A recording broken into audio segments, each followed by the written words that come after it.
Hi friends, welcome back to my YouTube channel. ಇವತ್ತು ನಾನು ನಿಮಗೆ ಇಲ್ಲಿ ಉದ್ದಿನ ವಡೆ ಯಾವ ಥರ ಈಸಿಯಾಗಿ ಮನೇಲೇ ಮಾಡ್ಕೊಬೋದು ಅಂತ ತೋರಿಸ್ತಾ ಇದ್ದೀನಿ. ಫಸ್ಟು ಇಲ್ಲಿ ಒಂದು ಪಾತ್ರೆಯಲ್ಲಿ 2/4 ಪಾವಷ್ಟು ಉದ್ದಿನ ಬೇಳೆನ ಹಾಕ್ಕೊಂಡು ನಾನು ನೀಟಾಗಿ ವಾಶ್ ಮಾಡ್ಕೊಳ್ತಾ ಇದ್ದೀನಿ.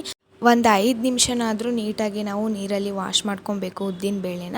ನೆಕ್ಸ್ಟು ಆ ನೀರನ್ನು ನಾವು ತೆಗೆದು ಮತ್ತೆ ಹೊಸ ನೀರನ್ನು ಹಾಕ್ಕೊಬೇಕು.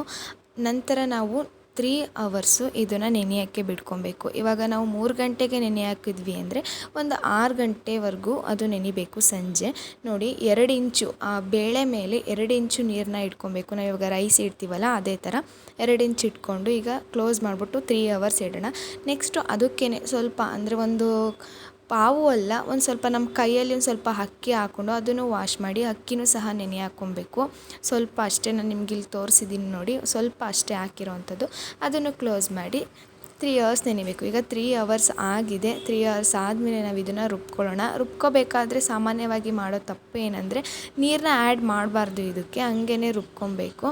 ನೋಡಿ, ನೀರು ಆ್ಯಡ್ ಮಾಡಿದ್ರೆ ತುಂಬಾ ತೆಳುವಾಗ್ಬಿಡುತ್ತೆ. ಅಕಸ್ಮಾತ್ ನೀರು ಆ್ಯಡ್ ಮಾಡಿಲ್ಲ ಅಂದರೂ ತೆಳ್ಳಗಾಯಿತು ಅಂದರೆ ಅದಕ್ಕೆ ನಾವು ಸ್ವಲ್ಪ ಅಕ್ಕಿ ಹಿಟ್ಟನ್ನ ಆ್ಯಡ್ ಮಾಡ್ಕೊಬೋದು. ಯಾಕಂದರೆ ಮಿಕ್ಸ್ ಮಾಡ್ತಾ ಸ್ವಲ್ಪ ಇಟ್ಟಾಗ ಸ್ವಲ್ಪ ತೆಳ್ಳಗಾಗ್ಬಿಡುತ್ತೆ.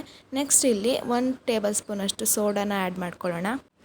ನಂತರ ಮತ್ತೆ ಅದಕ್ಕೆ ಚಿಕ್ಕದಾಗಿ ಹಚ್ಕೊಂಡಿರೋಂತಹ ಹಸಿಮೆಣ್ಸಿನ್ಕಾಯಿ, ನಿಮಗೆ ತುಂಬಾ ಖಾರ ಬೇಕು ಅಂದರೆ ಅದು ಖಾರ ಇದ್ದರೆ ಸ್ವಲ್ಪ ಕಡಿಮೆ ಹಾಕ್ಕೊಳ್ಳಿ, ಇಲ್ಲಾಂದರೆ ಸ್ವಲ್ಪ ಜಾಸ್ತಿನೇ ಹಾಕ್ಕೊಳ್ಳಿ.